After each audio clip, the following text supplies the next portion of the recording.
Oi, gente, então, estou aqui gravando novamente a nossa aula de tomografia computadorizada, porque a gravação da aula anterior, ela ficou prejudicada, né, ela travou, ainda não entendi o porquê, e eu espero que essa aqui fique decente, tá? Então, o assunto da nossa quarta e última aula é tomografia computadorizada, tá? A tomografia, na verdade, quando ela foi criada, ela deixou ali de ser um exame de fatias estáticas, né, para se tornar uma ferramenta volumétrica, um exame que consegue avaliar volume, funcionalidade do corpo humano e também espectral. E o papel aqui, né, o nosso papel, de forma generalizada, ele não é apenas ele apertar botão, mas entender a física por trás do console para extrair a máxima qualidade da imagem com a menor dose possível para o paciente. Então, era a pré-tomografia e aí as limitações do raio-x convencional.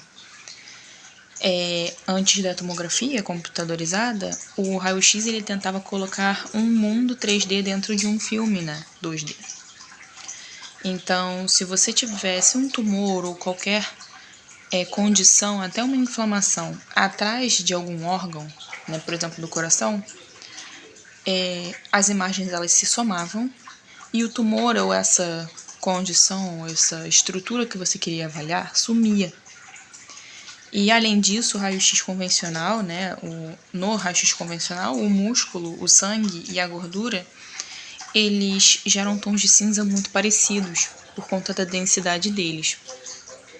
Então a gente precisava o quê? De um exame que pudesse fazer essa análise 3D e que isolasse, né, as fatias do corpo e que conseguisse ele identificar pequenas variações ali de densidade e grande escala de cinza. O marco zero, em 1972, o engenheiro Godfrey Hounsfield, ele mudou a história da medicina. E aí agora um fato curioso é que ele trabalhava, onde ele trabalhava na empresa, a EMI, ganhou muito dinheiro vendendo discos dos Beatles, né? A empresa que vendia os discos dos Beatles. E aí ela decidiu financiar o laboratório de pesquisas Hounsfield. E aí com isso ele conseguiu avançar com o projeto dele do tomógrafo. Olha que bacana. Graças aos Beatles. E aí a gente tem o primeiro tomógrafo, tá? Que era um sistema dedicado exclusivamente para o crânio. Era um mecanismo que fazia translação e rotação, tá? Usava uma fonte de ameriço 241, tá? Depois veio a ser substituída por um tubo de raio-x e ficava 5 minutos por corte. E aí o tempo de reconstrução, né, do próprio computador era de 20 minutos por imagem. E a imagem era de uma matriz ali de 80 por 80 pixels. Não é muito boa, né? Porque atualmente as matrizes são de 512 por 512, né? Podem ser de 512 por 512, né? É a gente que coloca, que define isso. Mas, ou seja, não era uma imagem de altíssima resolução, tá? O primeiro tomógrafo comercial só fazia exames de crânio e o paciente ele precisava ficar ali com a cabeça em volta de uma bolsa de água, tá? Para homogeneizar o feixe. E ele demorava 5 minutos para fazer só um corte, né? E hoje a gente faz o corpo inteiro em segundos e com matrizes ali de 512 por 512. Eram 20 minutos processando, gente, uma única imagem. E agora a gente faz assim, sai na hora, né? Praticamente. A evolução das gerações, né? Da primeira à quarta geração. No caso dessa época, tá? Hoje em dia a gente tem uma quantidade maior de gerações, tá? A gente vai até quinta, sexta geração. Temos outros, mas ainda sobre as primeiras gerações, né? Na primeira a gente tinha um feixe em caneta, onde a gente chamava de pencil beam. Tinha um ou dois detectores em movimento de translação e rotação. Na segunda geração, a gente já tem um finching leque, que já é uma evolução legal, que é o Fambin. Uma matriz linear ali de detectores, até 30 detectores. Um movimento de translação-rotação também. E diminuição do tempo para 20 segundos por corte, que antes era 5 minutos, foi para 20 segundos. Já é uma evolução bem significativa. Na terceira geração, a gente já tem feixe também leque largo, ou seja, também ainda Fambin. Rotação, aqui a gente já está falando de uma evolução muito significativa, né? Que é o tubo e arco em detectores giram em 360 graus. Base de todos os tomógrafos modernos, né? Ou seja, ele gira em 360 graus, não tem fio segurando ali. Então, você já consegue fazer o movimento de rotação, né, mais adequado. Quarta geração, a gente tem o anel fixo de detectores, 360 graus também cobrindo o gantry e apenas o tubo girando por dentro, né. Abandonado devido ao alto custo e problemas de calibração, né, artefato sem anel. E, enfim, a evolução das gerações buscou acabar ali com o movimento de translação, que era lento, e aumentar o número de detectores, tá? E aí eu vou falar um pouco mais sobre a evolução do tomógrafo das gerações, né, mais pra frente. Aí teve a revolução da tecnologia Sleep Ring, tá? Isso aqui foi um avanço bem significativo na história dos tomógrafos, tá? Que até o final dos anos 80 o tomógrafo girava uma vez, parava, aí depois ele girava ao contrário, porque tinha os cabos de energia que se enrolavam se ele continuasse rodando. E aí veio a tecnologia Sleep Ring, né? Sleep Ring, que introduziu os anéis de contato elétrico, que deslizam em escovas, e o tubo ganhou liberdade para deslizar infinitamente para o mesmo lado, sem ter que se preocupar com o fio se enrolando. E sem o Sleep Ring, a tomografia helicoidal seria fisicamente impossível, né? Que são os tomógrafos das gerações mais atuais. Aí a anatomia interna do gantry, essa imagem é bem bacana, porque ela mostra que como que é dentro de um tomógrafo, né? Ali à direita a gente tem o tubo de raio-x, à esquerda onde tem esses coolers a gente tem a rede de detectores, tá?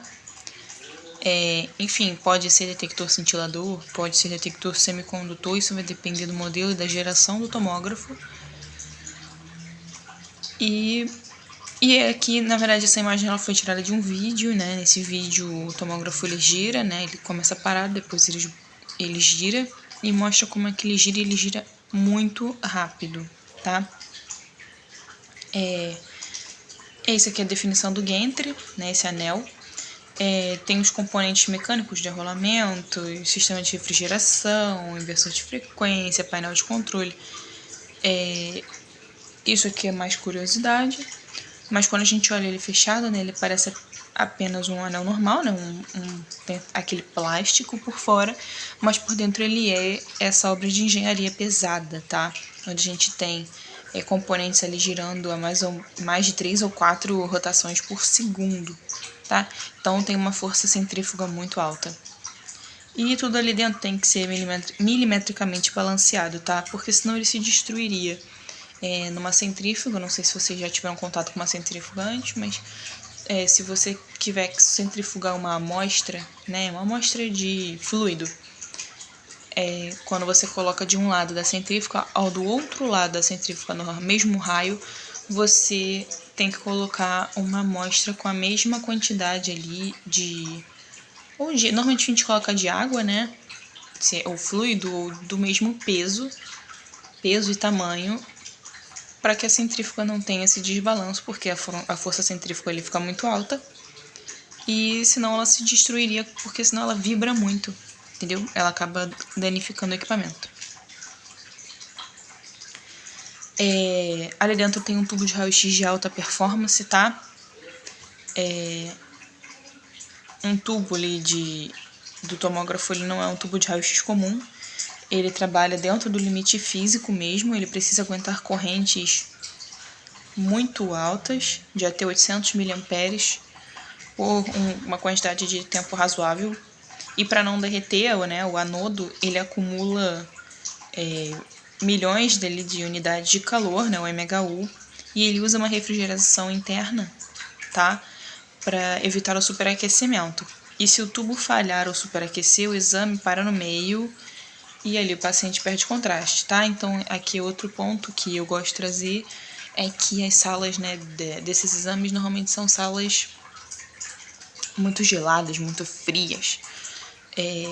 Salas em que a gente normalmente vai de casaco, fica lá dentro todo agasalhado. Esses ar-condicionados não são pra gente, eles são pros equipamentos, tá? Porque os equipamentos, eles dependem de temperatura, tá? Pra ter sua vida útil estendida.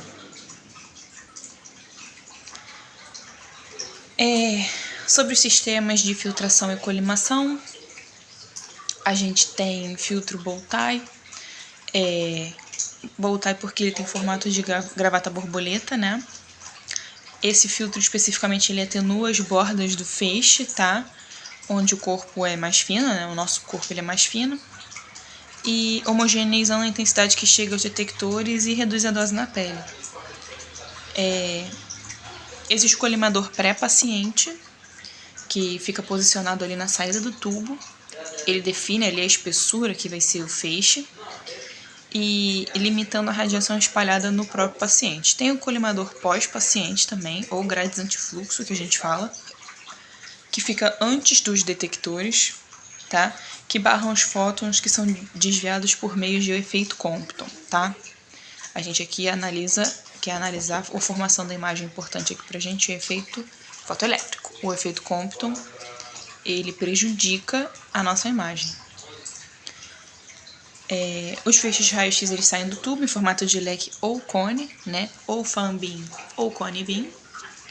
O filtro Bow-Tie ele serve para moldar esse feixe, tá?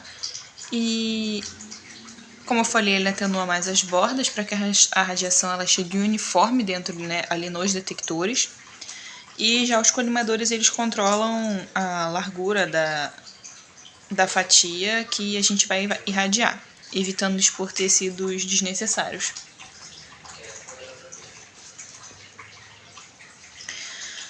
Sobre a evolução dos detectores eu vou passar mais batido, porque a gente falou sobre isso nas nossas primeiras aulas, né? A gente falou sobre os detectores cintiladores, detectores semicondutores, a gente fala sobre vários tipos de detectores e conforme esses detectores eles foram surgindo, né? Aí foram sendo inventados, foram sendo criados, os tomógrafos foram evoluindo em conjunto, né? Foram sendo criados novos equipamentos. E a gente, né, pode ser usado no tomógrafo ali detectores cintiladores, detectores semicondutores, tá? Teve a transição, né? Eu já falei para vocês da transição dos detectores a gás, né? Câmara de ionização de xenônio. E aí a gente começou a utilizar detectores de cintilação de estado sólido, né? Aqui ele cita o oxisulfeto de gadolínio, que era utilizado. Aqui a gente não utiliza iodeto de sódio, tá? Dopado com talho.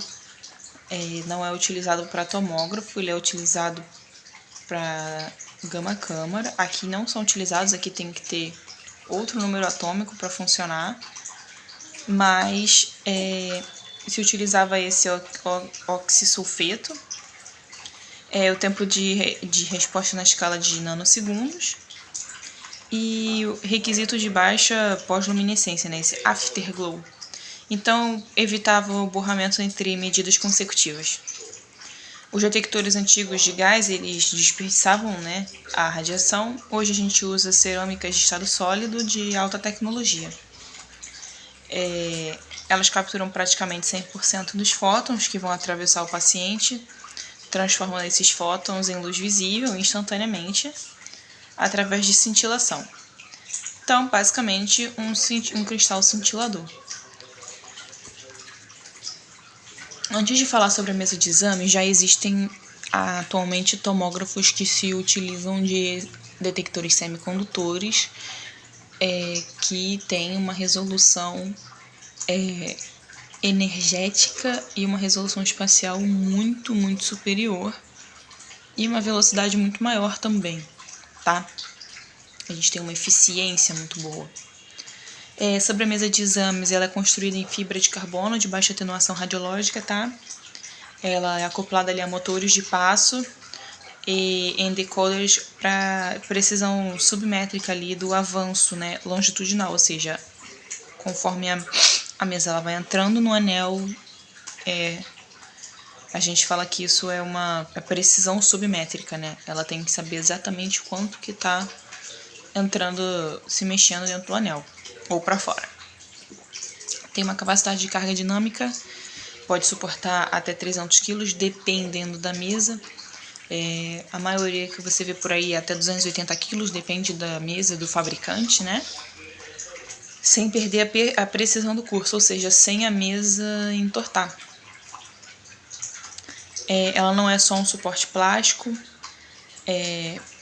ela é feita de material que faça com que o raio-x passe por ela sem sofrer atenuação ou gerar sombra, tá? Na tomografia helicoidal, né, a mesa se move enquanto o tubo gira.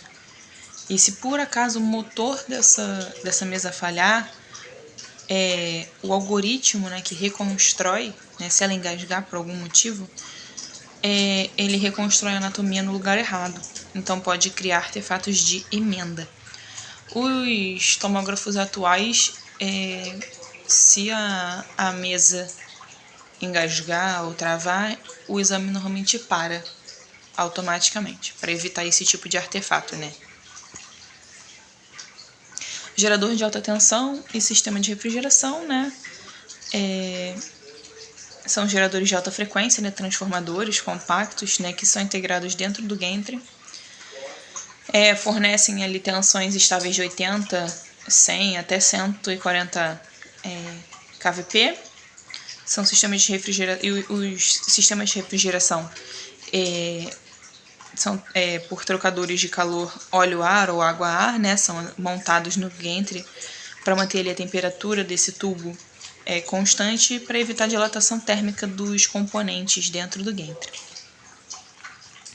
Antigamente, os geradores de alta tensão eram armários que ficavam fora da sala. Eles eram muito grandes, eram caixotes. Hoje, os geradores eles são compactos, eles ficam girando no tubo junto com o gantry. E eles entregam ali uma potência limpa e constante para garantir que a energia ali dos fótons não oscile durante o corte, tá? Para não destruir o contraste da imagem.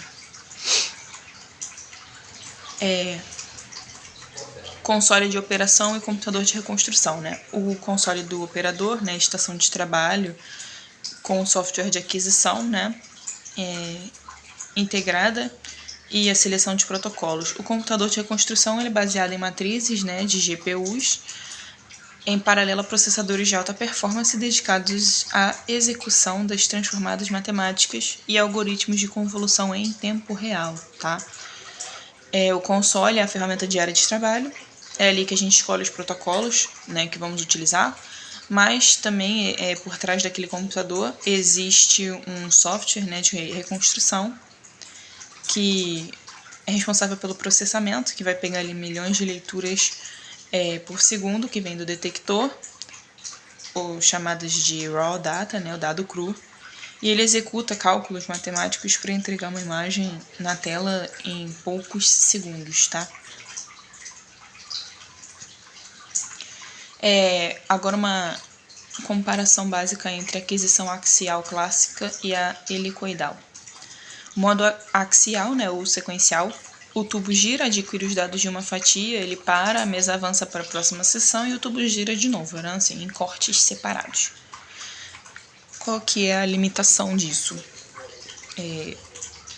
Grande perda de tempo dinâmico, né, desalinhamento anatômico por variação na profundidade, né, inspiratória do paciente entre cortes. Então, conforme o paciente respirava, você tinha mais chances de ter artefatos, né? Não tem como o paciente não respirar durante o exame. Tinha uma impossibilidade de fazer alguns estudos angiográficos arteriais, né, ou pulmonares de grandes extensões. No modo axial clássico, né, o tomógrafo ele funcionava no sistema anda e para, e aí quando ele dava uma volta, ele colhia a imagem, parava, a mesa andava um pouquinho. E sobre esse artefato, né, de respiração, você acabava gerando perdas ali de pequenas lesões, caso tivesse pequenas estruturas, se precisasse identificar. Sobre o conceito de aquisição helicoidal, tá? É uma sincronização matemática, tá? De mecânica contínua.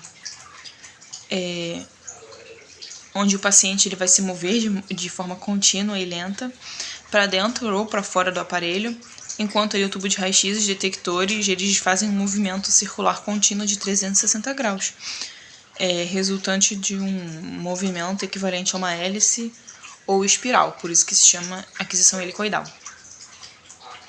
E isso foi possível depois da chegada do Sleep Ring, né, que eu falei um pouquinho mais para frente. A gente conseguiu unir esse movimento contínuo de rotação com o avanço contínuo da mesa, tá? Porque agora assim a gente não tem mais fios se enroscando.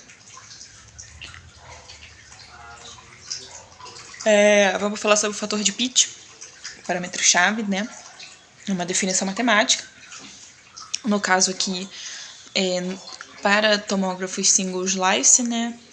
O pitch ele é o deslocamento da mesa, né, por rotação, com relação à colimação do feixe. É um parâmetro adimensional, né, que ele dita a velocidade de cobertura, a resolução longitudinal da imagem e o perfil de dose que vai ser depositada no paciente. É o parâmetro mais importante, tá? Para um técnico saber, precisa dominar ali no método helicoidal. É a relação entre a velocidade que a mesa anda e a largura do feixe de raio-x. O pitch ele vai alterar o tempo de exame, a qualidade da imagem e a dose da radiação que o paciente vai vir a receber. Qual que é a dinâmica desse pitch na prática? O deslocamento da mesa é igual à largura do feixe, quando o pitch ele for igual a 1, tá? A gente vai ter uma cobertura anatômica contígua e ideal. Mas o pitch ele pode ser menor ou maior que 1. No caso de, por exemplo, 0,5, a mesa ela vai andar devagar, vai ter sobreposições das espirais, né, do feixe, vai aumentar a dose ali no paciente, mas em compensação vai melhorar a resolução, né, no eixo Z. A gente vai ter imagens mais nítidas e em reconstruções multiplanares. Quando o pitch for maior do que 1, a mesa ela anda mais rápido, você vai ter algumas lacunas, né, alguns espaçamentos entre os dados, entre as espirais. E aí, mas em compensação você vai reduzir a dose no paciente, vai ter menos tempo de aquisição e uma perda sutil ali de resolução.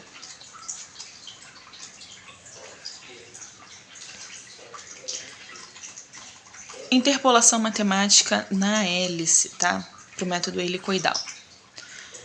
Temos o problema geométrico, né? Os dados coletados na TC helicoidal, eles são inclinados, né? Em espirais, eles não são verticais, axiais, bonitinho. Existe uma necessidade ali de ter um algoritmo de interpolação linear. É um algoritmo que vai estimar ali os dados de atenuação em um plano para um plano perpendicular, né, no eixo Z, antes de aplicar a retroprojeção. Isso porque os dados, né, que saem desse método helicoidal, eles são meio tortos, né? Porque a mesa ela não vai parar de andar. Então a gente não pode fazer um corte anatômico inclinado ali em mola, né, nesse método helicoidal. Então o computador ele utiliza desse método matemático que a gente chama de interpolação. Ele pega os dados que foram medidos antes e depois daquele ponto plano, ele calcula a média geométrica deles e ele, entre muitas aspas, finge, né, que fez um corte reto. E aí, sem essa matemática, né, as imagens elas seriam distorcidas, elas seriam tortas, né? Quais são as vantagens clínicas do método helicoidal? A gente aqui tem a eliminação completa de artefatos de movimentação respiratória, tá? Exames de tórax inteiro em apneias, né, em menos de 10 segundos. Então a gente consegue fazer exames com o paciente respirando de forma normal. reconstrução ali de fatias com intervalos de sobreposição ou overlap, sem necessidade de submeter o paciente a novas exposições radiológicas. É uma varredura perfeitamente sincronizada com um pico de realce ali de contraste por técnicas de bolus tracking. A chegada desse método helicoidal permitiu a angiografia por tomografia,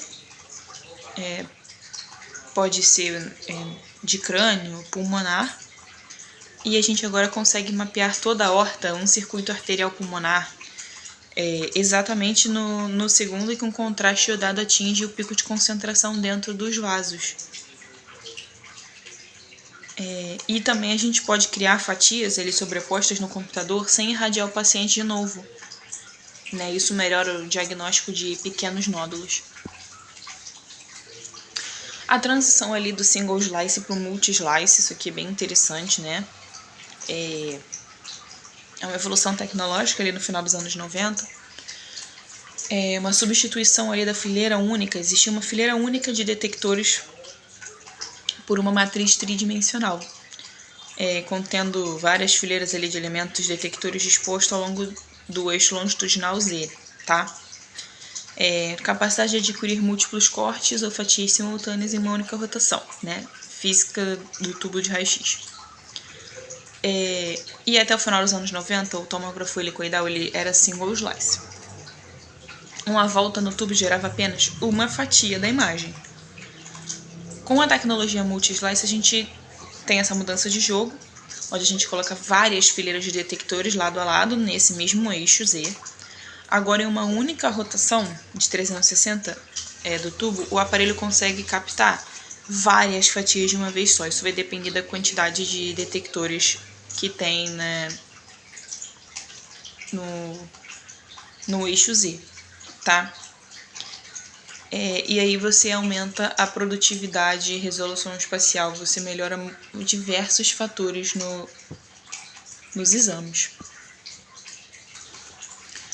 Sobre a configuração das matrizes de detectores, né, matrizes lineares ou matriciais, né, no caso uniforme, todos os elementos detectores possuem a mesma largura física no eixo Z.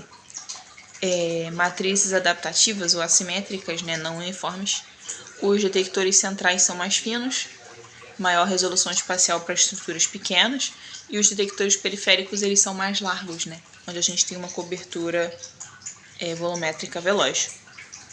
Existe o agrupamento eletrônico, ou binding, é uma combinação eletrônica de canais detectores para alterar a espessura do corte adquirida, né, no próprio console. E os fabricantes organizam essas fileiras de duas formas, né? Ou todas as fileiras têm exatamente o mesmo tamanho, ou eles colocam detectores mais finos no centro, para pegar detalhes mais microscópicos, e detectores mais largos nas pontas, para economizar ali a quantidade de canal de processamento que vai ter que ter. Depois o console combina as fileiras de forma eletrônica, dependendo ali do protocolo que você escolhe, tá? E aí forma a imagem.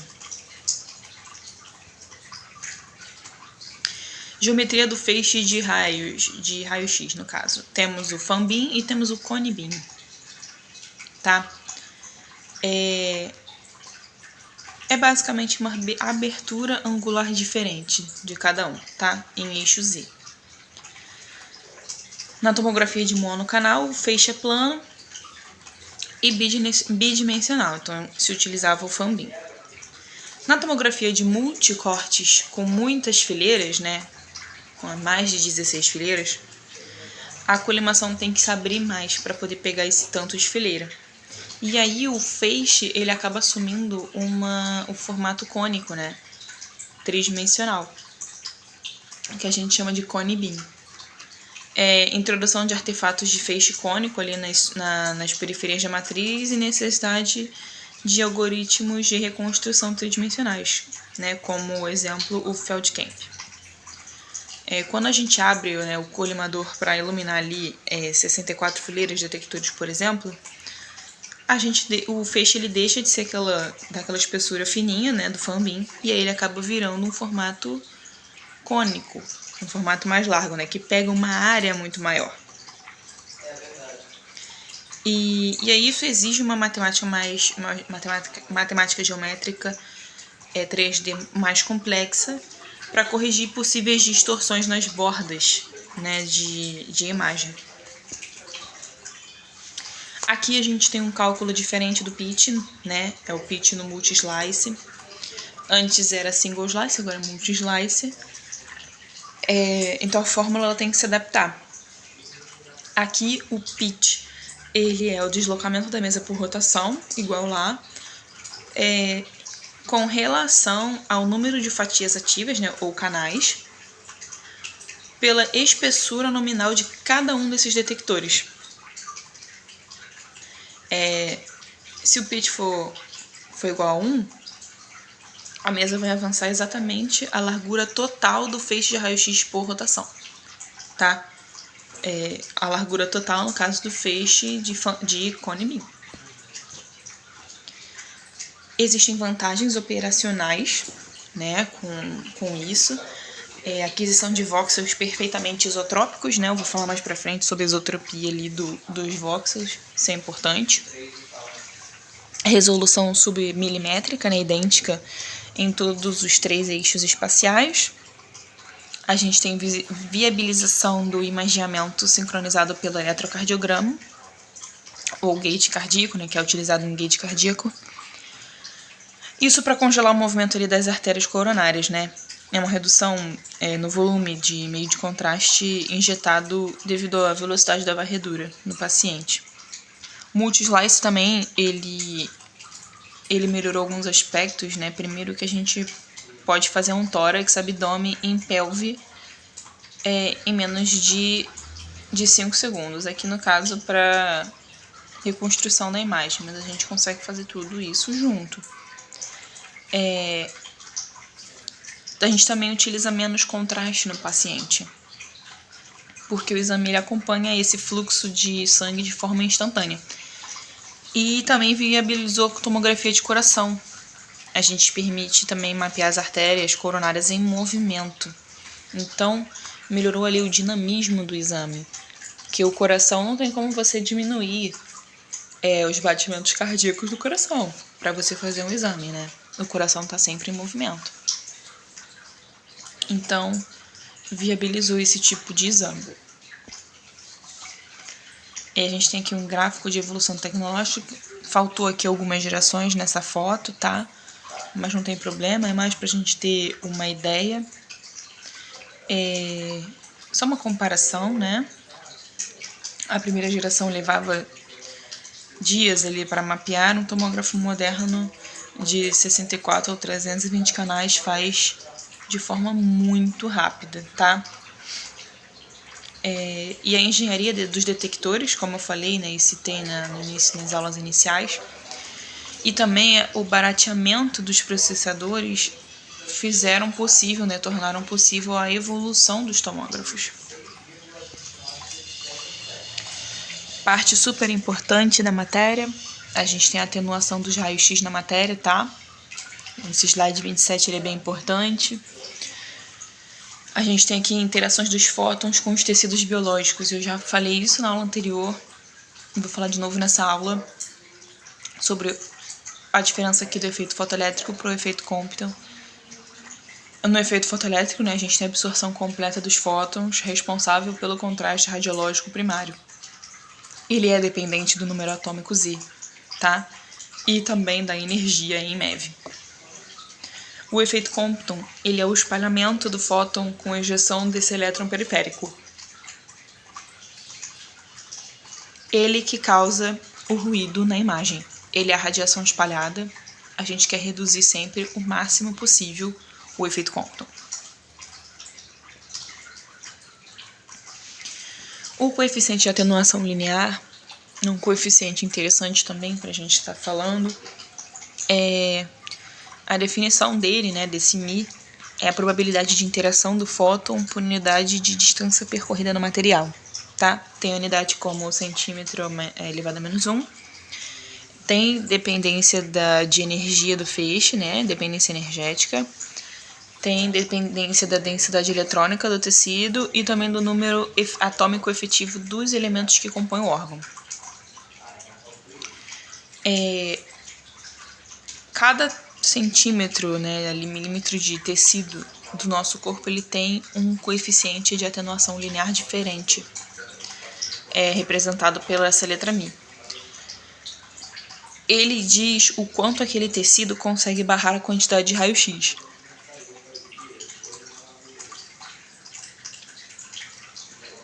Cada tipo de tecido, cada órgão nosso, tem uma densidade diferente, tem uma conformação diferente, né? Composto de elementos diferentes ou quantidade de elementos diferentes. E isso muda o coeficiente de atenuação linear de cada um. Por exemplo, o pulmão, que ele é cheio de ar, ele não barra quase nada ali dos raios-x que passam pelo órgão. Agora, o osso, que é um órgão denso, né, um tecido ósseo denso, barra muito os raios-x. E a tomografia ela serve para mapear esses pequenos números ao longo do corpo. Temos a escala Hounsfield, escala HU, né, unidade HU, transforma matematicamente, né, o coeficiente de atenuação linear em um número padronizado, né, e essa padronização ela é internacional. Eu vou mostrar para vocês, né, eu acho que no próximo slide, a diferença ali dessa escala, né, de tecido para tecido, mas é uma forma de trabalhar ali com números decimais complexos, né, de atenuação, e seria muito difícil na rotina médica. Então essa escala ela serve para isso na prática. No caso, Hounsfield ele definiu a água como ponto zero da escala e o ar como o menos 1000. Então qualquer tecido mapeado vai ser comparado com a água, tá? Que é a escala 1. Aqui, isso aqui é legal. Alguns valores de referência na escala Hounsfield. O que acontece? A gente tem uma tabela de densidades teciduais para memorização operacional. Isso aqui é importante para vocês. Onde cada tipo de tecido, o contraste, né, pode ser o contraste iodado, sangue, agudo ou coagulado, músculo, água, gordura, pulmão, cada um vai ter um valor diferente de HU. Por exemplo, o osso tem de 1000 a 3000 HU, né, que é super alto. O pulmão, ele já que é bem mais baixo, porque é completo de ar, vai de menos 700 a menos 850. Mas o que chama atenção aqui mesmo é, por exemplo, o sangue, quando você compara com músculo ou tecido mole. Você vê que o sangue e o músculo, eles podem ter números, né, na escala Hounsfield muito próximas, né? Se o sangue ele pode ir de 60 a 80 e o músculo de 40 a 50, a gente pode ter uma diferença ali de 10 números na escala Hounsfield. Essa escala possibilita ali diferenciação maior, de uma maior escala ali de tons de cinza. E isso aqui é muito importante para a gente conseguir diferenciar estruturas, coisa que o raio-x convencional não consegue fazer.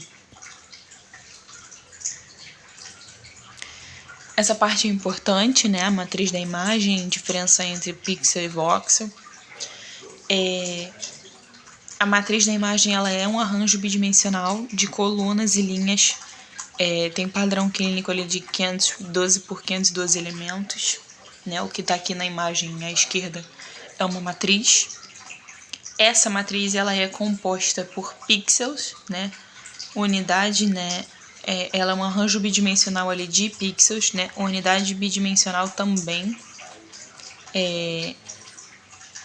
como está mostrado aqui, né? Nessa imagem, nessa setinha aqui que puxa para uma imagem redonda, pegou ali essa matriz bidimensional em eixo X e Y, puxou e cada quadradinho desse é um pixel, equivale a um pixel. Porém, como a gente aqui na tomografia a gente também quer analisar volume, a gente tem o voxel, né, que é o elemento de volume da matriz. É uma unidade que já é tridimensional, tá? Real ali do tecido volumétrico. Inclui a espessura do corte Z, né? Ele acrescenta mais um eixo, né? Um eixo tridimensional, o eixo Z. O valor da escala de Hounsfield ele vai ser exibido no pixel, que é a média matemática ali, mais ou menos, da atenuação contida dentro daquele volume de voxel, tá? Então, cada pixel ele tem um voxel referente, tá? E a escala Hounsfield ela é por volume. E é isso, basicamente, o que eu expliquei, né? Aqui embaixo, basicamente, o que eu acabei de explicar para vocês. Sobre a isotropia do voxel, né? Definição ali de voxel isotrópico, né? São dimensões espaciais perfeitamente cuboides, onde a largura x, a altura y, a profundidade, né, ou espessura do corte z são iguais, onde x, y e z são iguais, tá? Tem uma importância alta para evitar distorção espacial nas imagens, tá? Porque se o voxel, se o eixo z for maior, né, mais profundo ali do que o eixo x e o y, a gente vai ter uma distorção de profundidade muito grande. E no início, né, do multislicer, as fatias axiais elas eram nítidas, mas quando se fazia uma reconstrução sagital ou coronal, né, em cortes sagitais ou coronais, a imagem ficava serrilhada, parecia uma escadinha. E por que isso acontecia? Porque o voxel ele era anisotrópico, ele era um tijolinho, né, basicamente um paralelepípedo, como está ali no meio da imagem. Hoje, né, com o sistema moderno de alta resolução, se trabalha com o voxel isotrópico, que é um cubo perfeito. Então, quando você for reconstruir a imagem independente do corte, você vai ter uma resolução adequada e proporcional, né, sem esse tipo de artefato. Vai ter uma boa nitidez. Sobre o janelamento, né, a largura e o nível da janela, a fisiologia da visão humana versus o alcance dinâmico digital, né? O monitor ele exibe 256 tons de cinza, mas a gente, né, o olho humano só discrimina cerca de 20 a 30 tons. Um bom olho discrimina 30 tons, mas a maioria não discrimina isso tudo, não. Aí temos a largura da janela, né, o Window Width, WW, controla a faixa total de números de Hounsfield que são distribuídos na escala de cinzas, né? Ele define o contraste da imagem. E o nível da janela, né? O Window Level, define o centro geométrico da janela, né? Ou seja, determina o brilho da imagem com base no tecido-alvo. Então, o janelamento ele é o recurso que a gente usa para escolher qual fatia ali da escala Hounsfield queremos ver, né? Controlando ali, no caso, o contraste ou ali o brilho, né? Aí a gente temos um exemplo aqui, se você quiser ver o cérebro, você centraliza o nível em mais 40, se você quiser ver o osso, você joga o nível para cima, mais de 500. Então você escolhe, através da escala Hounsfield, o janelamento que você quer. Porque o nosso olho não consegue ver, distinguir, né, tons de cinza, mas com a escala Hounsfield você consegue fazer esse janelamento. Do dado bruto, né, ou raw data, a imagem matricial. Sobre a rota, né, dos dados na tomografia, os perfis de projeção, né, analógicos, eles são capturados pelos detectores e são digitalizados pelo DAS, né, pelo DAS. Esses dados puros, eles são organizados por ângulo de rotação e é assim que se forma o sinograma. O sinograma ele vai ser armazenado temporariamente na memória, né, como dado bruto, e não vai poder ser visualizado diretamente pelo olho humano, como anatomia, até passar por uma reconstrução matemática, tá? E essa reconstrução matemática vai pegar esse sinograma e vai traduzir em imagem pra gente.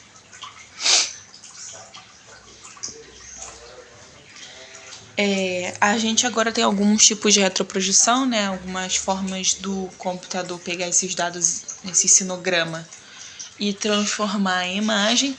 Temos a retroprojeção simples, por exemplo, né? Que se utilizava, não se utiliza mais. É um algoritmo mais primitivo.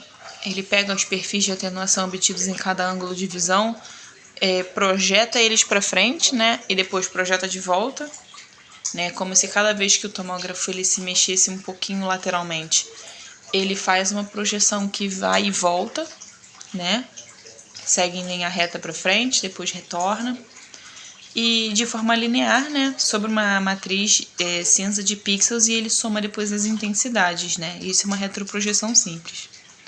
Qual que é o problema dessa retroprojeção? Gera um borramento geométrico ali na ordem ali de 1 sobre R ao redor de todas as bordas estruturais. Então o que acontece? Acabava gerando um artefato em formato de estrela. Aí eu trouxe aqui, que é mais ou menos assim que ficava o artefato. E aí, assim, é uma forma de pensar, né? Porque é difícil explicar isso só com palavra, como que acontece a retroprojeção simples. Mas é como se você pegasse o raio de luz medido em cada ângulo e jogar de volta na tela, né? Cruzando os dados um com o outro, por isso que fica em formato de estrela. Aí foi inventada a retroprojeção filtrada, né? Pra tirar ali esses artefatos para o borramento da imagem, né? Antes de realizar a retroprojeção dos perfis ali sob matriz, se aplicava uma operação matemática de convolução que continha ali um filtro de alta frequência, é um kernel matemático. Esse filtro matemático ele adiciona componentes negativos matemáticos na borda ali dos perfis de atenuação, anulava matematicamente e geometricamente o borrão durante o somatório final. E aí ele foi padrão comercial por décadas por conta do baixo custo computacional. Então foi uma forma da gente retirar aqueles artefatos ali de estrela que ficavam na retroprojeção simples. Atualmente se utilizam algoritmos de reconstrução iterativa, tá? Importante também citar. Que aqui a gente tem um salto bem significativo na qualidade da imagem, desde a invenção ali do multislice. Enquanto a retroprojeção filtrada, né, que eu acabei de falar, ela faz um cálculo matemático, né, de mão única, né, ou seja, em vez na retroprojeção simples, o valor, né, a retroprojeção ela ia e voltava para poder fazer a imagem. Na retroprojeção filtrada, ela faz em uma única direção, né, por isso que fala que é de mão única. A reconstrução iterativa ela funciona, na verdade, como se fosse um ciclo fechado, né, de feedback, como se fosse um loop, tá? O computador ele recebe os dados brutos, cria uma imagem inicial estimada, ele projeta essa estimativa de volta e compara com os dados reais capturados pelos detectores.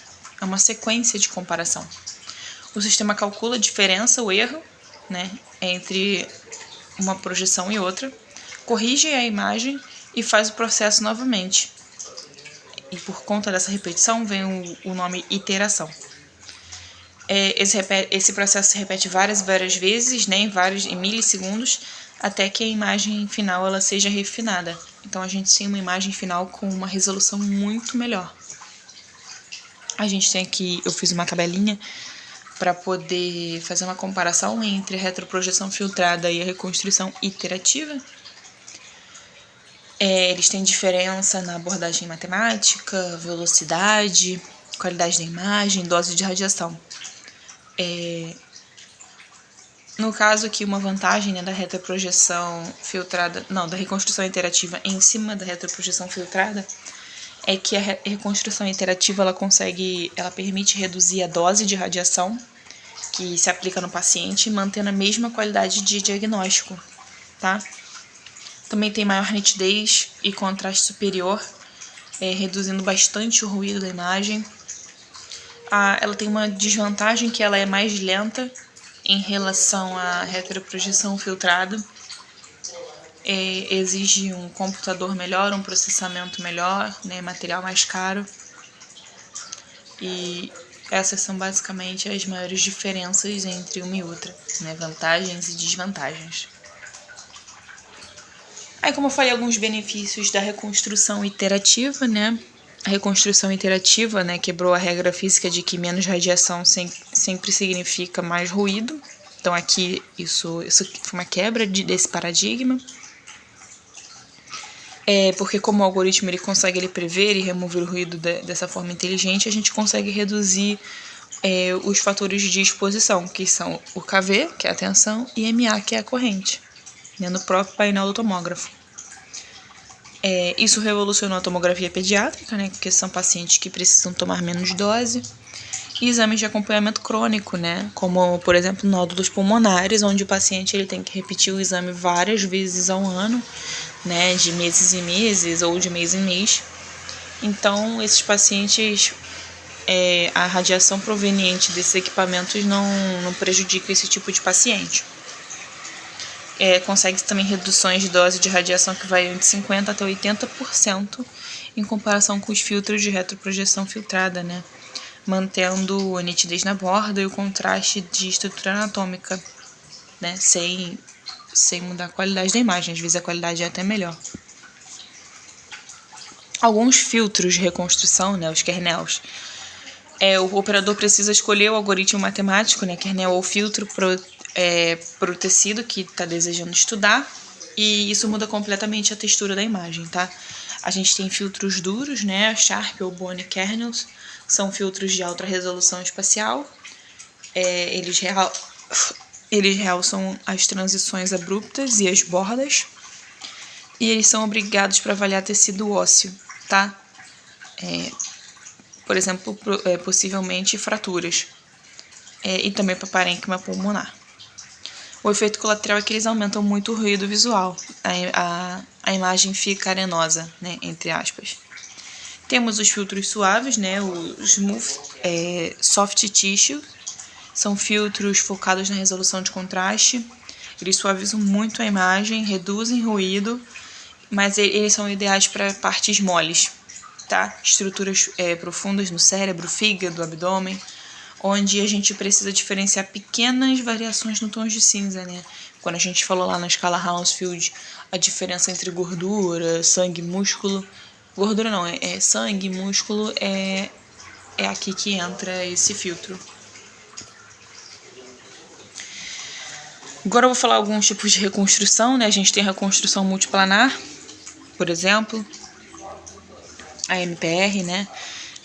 Graças à tecnologia multislice e os voxels isotrópicos, o técnico não fica mais preso apenas àquela visão transversal, né, que o exame foi adquirido. A reconstrução multiplanar ela permite reordenar os voxels, né, em qualquer plano do espaço bidimensional. O software cria cortes coronais, né, visão de frente ou sagitais, oblíquos, né, seguindo uma linha personalizada. O MPR curvo ele é mais adequado para esticar e retificar estruturas anatômicas naturalmente sinuosas, tá? Em uma única imagem. Como, por exemplo, o trajeto completo dos ureteres, né? Na urotomografia ou o contorno de uma artéria sinuosa. E a gente tem aqui, como exemplo, aqui uma imagem, né, com reconstrução multiplanar.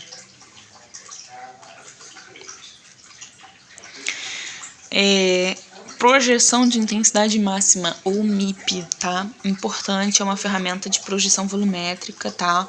Onde o computador analisa um bloco espesso ali de cortes. Ele exibe na tela apenas os pixels que possuem um maior valor numérico de atenuação, tá? As maiores unidades de Hounsfield. Então, você aplica o contraste que vai aumentar esse valor numérico de atenuação e você vai visualizar somente as estruturas que estão com esse valor numérico de atenuação, que é um valor bem alto. Valor numérico de atenuação. Então, tudo que for de baixa densidade, como gordura, ar, tecido mole, é ignorado e desaparece. Então, não se diferencia uma coisa da outra, como se o software ignorasse isso tudo e botasse tudo numa escala de cinza só. A única coisa que fica aparecendo é o que está em contato com o contraste, né? Que são, no caso aqui, os vasos, né? Que é uma angiotomografia, essa aqui é uma foto de uma angiotomografia, e com o MIP se torna mais fácil de mapear esse trajeto vascular. A gente também tem a projeção de intensidade mínima, que é o Mini-P. Ele funciona, né, de maneira oposta ao MIP. O software ele analisa o bloco de imagens e projeta na tela apenas os pixels com menores valores de atenuação. Então as estruturas ali mais densas, né, como os ossos e o próprio contraste, eles somem. E o que ganha o destaque são as estruturas cheias de ar ou líquido de baixíssima densidade. E a aplicação clínica disso, por exemplo, é uma avaliação refinada ali da árvore brônquica, né, e do parênquima pulmonar. O Mini-P, ele realça pequenas vias aéreas, né, ajuda o médico a diagnosticar áreas discretas de enfisema, bronquiectasias, o fenômeno de aprisionamento aéreo, né, enfim. Outro tipo de projeção que se faz com a tomografia. Temos a renderização de volume, né, VR, né, volume rendering. É uma técnica que gera aquelas imagens tridimensionais, como eu estou mostrando para vocês aqui na esquerda, coloridas, né, e realistas, que chamam muito a atenção, né. Diferente ali do MIP, que pega só o valor máximo, aqui o VR utiliza 100% dos dados do volume tridimensional. O operador, na verdade, vai definir uma tabela onde ele associa faixas da unidade Hounsfield a propriedades físicas visuais, por exemplo, uma cor específica, tá? Ou um grau de opacidade. Por exemplo, você pode configurar o software para que tudo que meça acima de 200 Hounsfield osso fique na cor branca e 100% opaco. E o que meça ali entre 50 e 120 Hounsfield, né, vasos com o contraste inseridos, fiquem na cor vermelha semi-transparente para simular ali um líquido, né, o sangue. E os tecidos moles que fiquem totalmente transparentes. Isso permite enxergar através, né, desses tecidos e dos músculos para planejar algumas cirurgias, como por exemplo de fraturas ortopédicas ou anomalias vasculares, né? A gente está vendo isso aqui à esquerda. Foi removido aqui na última imagem. Você consegue ver que tem só os ossos e alguns vasos, né? Bem interessante. Temos também a endoscopia virtual, né? O fly-through. O software ele calcula as bordas internas, né, da cavidade oca cheia de ar ou líquido e simula a visão de uma câmera de vídeo navegando por dentro desse órgão. A maior aplicação prática e comercial disso na rotina técnica é a colonoscopia virtual por TC, né? O paciente realiza o preparo intestinal, o cólon ele é insuflado com ar ou CO2. O exame ele vai ser adquirido, né, pelo tomógrafo de forma mais rápida e o técnico ele gera um vídeo, né, que navega ali por dentro do intestino grosso em busca de pólipos e lesões tumorais. E também pode ser aplicado na árvore brônquica, né, dentro do pulmão do paciente. E também na própria aorta, né, alguns vasos calibrosos. Também pode ser feita a segmentação de estruturas, o processo de isolar ou separar digitalmente uma estrutura anatômica de interesse do resto das estruturas vizinhas da imagem. É uma função de pós-processamento que exige destreza, né, conhecimento do profissional. Se a gente fizer uma reconstrução 3D das artérias da cabeça, os ossos da base e do crânio vão bloquear a visão dos vasos, né? Então, o técnico que for utilizar essa técnica precisa utilizar ferramentas, né, de segmentação, como crescimento da região ou subtração óssea automática, para deletar ali o osso e deixar apenas a árvore arterial ali flutuando na tela, né, ou a estrutura de interesse. Atualmente a gente tem inteligência artificial que já faz isso, né, essa segmentação de ossos, órgãos, com você apertando um botão e aí acaba facilitando um pouco a nossa vida. A inteligência artificial, ela tá aí para ajudar a nossa vida. Ela não vai substituir o nosso trabalho, não tem como, mas ela pode vir aí para ajudar a facilitar a nossa vida no dia a dia, para não ter que gastar tanto tempo fazendo alguns processamentos, né? Pós-processamento de imagem, por exemplo. A tomografia de dupla energia, já temos, é uma tomografia convencional que se utiliza um feixe de raio-x. Na verdade, ela é uma tomografia diferente da tomografia convencional, né? A tomografia convencional, ela utiliza um feixe de raio-x com uma única energia policromática, né? E aqui, no caso, a tomografia de dupla energia é adquirir dados, né, do paciente utilizando 2 espectros de energia diferentes ao mesmo tempo. E por que faz isso? Porque materiais diferentes, eles atenuam os raios-x de formas diferentes, né, dependendo da energia do feixe. Por conta do CAED, dos elementos químicos. E ao cruzar os dados dessas duas energias, o tomógrafo ele deixa de avaliar apenas a densidade física do tecido, mas ele passa a analisar a composição química elementar do tecido. Então, a gente abre aqui o portal da tomografia espectral. E quais são as aplicações clínicas dessa tomografia espectral? Por exemplo, aqui mapas de iodo, né, Iodine Quantification, né, o software consegue isolar o sinal do iodo, cria uma imagem colorida mostrando onde há perfusão de sangue, onde há isquemia, por exemplo. Imagens monocromáticas virtuais, né, onde ele simula como seria a imagem se o feixe tivesse uma única energia pura, o que aumenta o contraste do iodo, permitindo usar muito menos contraste injetado no paciente. Caracterizações de cálculos renais, né, como, por exemplo, diferenciar se a pedra no rim do paciente é feita de ácido úrico, oxalato de cálcio, enfim. Imagens sem contraste virtual, né, VNC. O algoritmo subtrai quimicamente o iodo da imagem, gerando uma fase pré-contraste sem precisar irradiar o paciente, no caso, uma segunda vez. A gente tem uma tomografia agora por contagem de fótons, né? É a tomografia mais moderna do momento.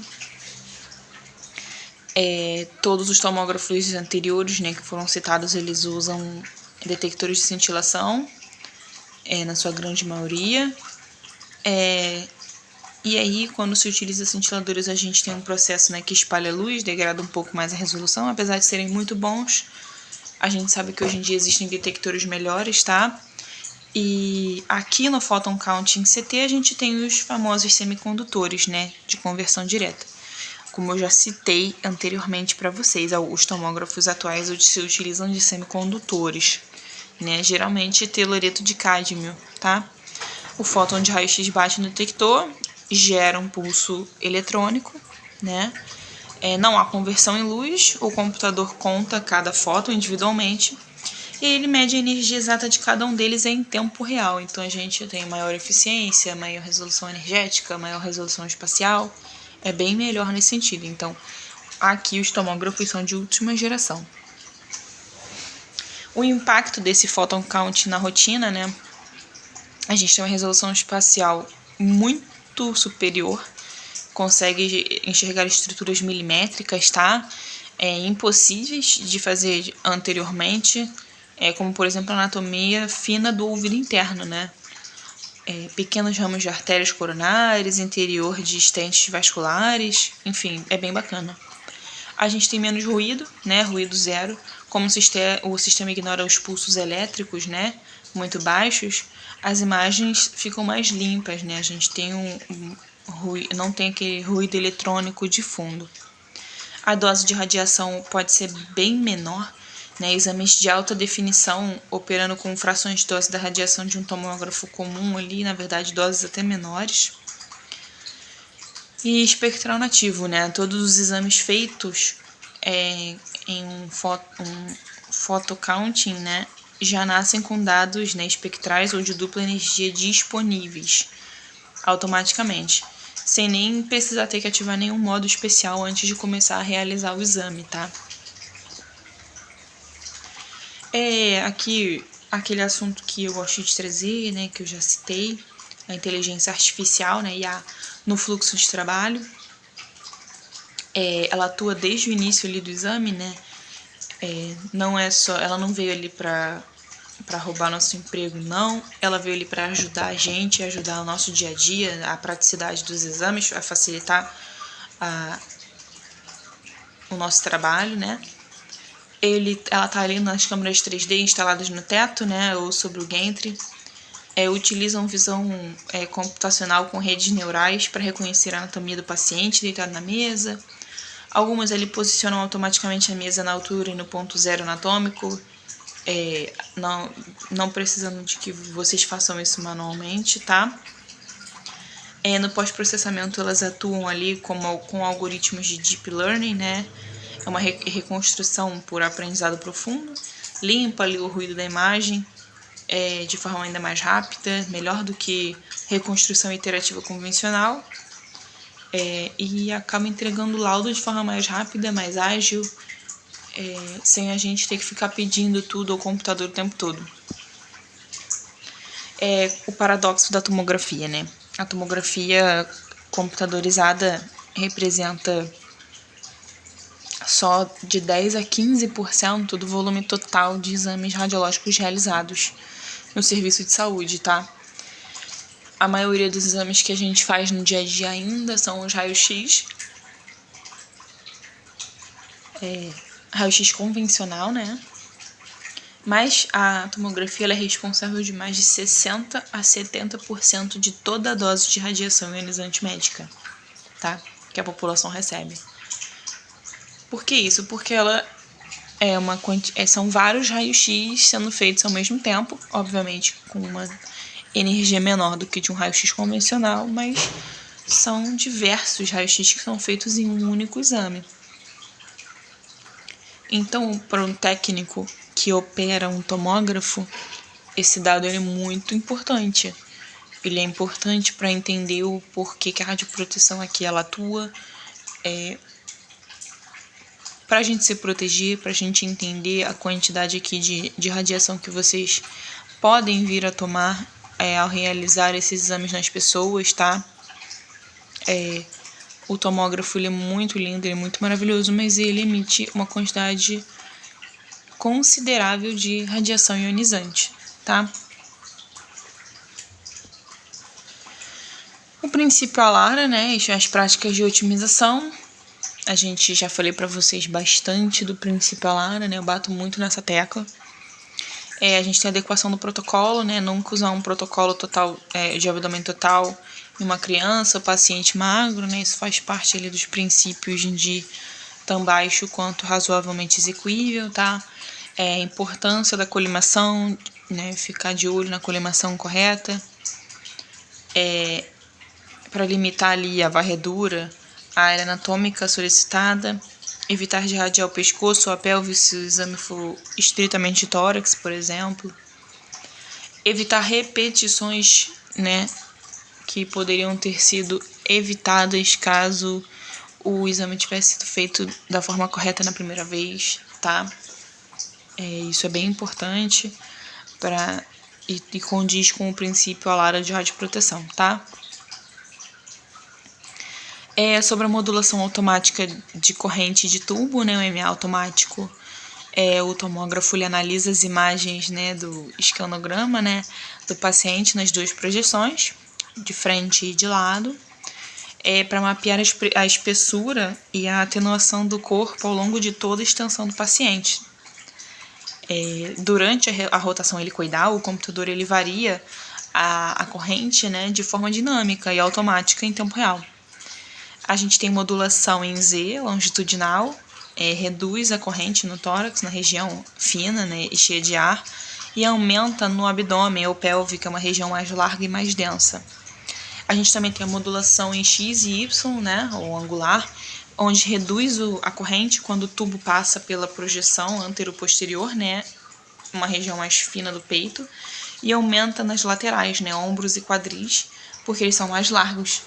E isso poupa órgãos sensíveis à radiação, como mamas e tireoide, de receber uma dose maior. A gente tem alguns índices que são índices de dose, né, o CTD-VOL e o DLP. O CTD é o volume computed tomography dose, é o indicador da intensidade da dose da radiação emitida dentro de uma fatia ou região específica de volume. Ele é medido em miligray e ele reflete ali a configuração dos parâmetros que a gente escolhe no próprio painel, né? O KV, a corrente, o pitch.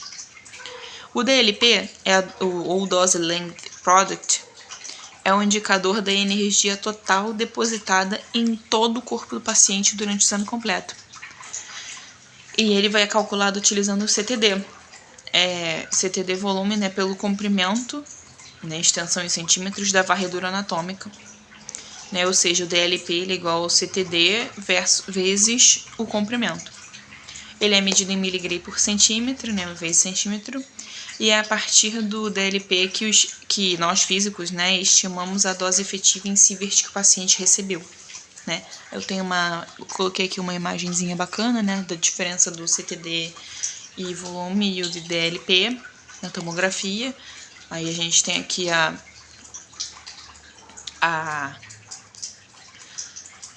as unidades, né, e a diferença sobre como cada um é calculado. E é isso, tem alguns exercícios aqui que eu coloquei no final da nossa aula que eu já falei com vocês. Eu gosto que vocês tentem fazer sempre os exercícios sozinhos para a prova, tá? Eu acho legal que vocês estudem por esses exercícios. Não coloquei uma quantidade absurda de exercícios, eu coloquei só o que eu acho que é de maior relevância no nosso assunto que eu falei hoje. E no final eu coloquei os gabaritos, tá? E espero que vocês tenham gostado da aula. Acabou que fazendo uma aula gravada aqui sem alunos fica muito mais curto, né? Fica menos dinâmica, a gente fala menos. Mas eu espero que vocês tenham gostado. Obrigada.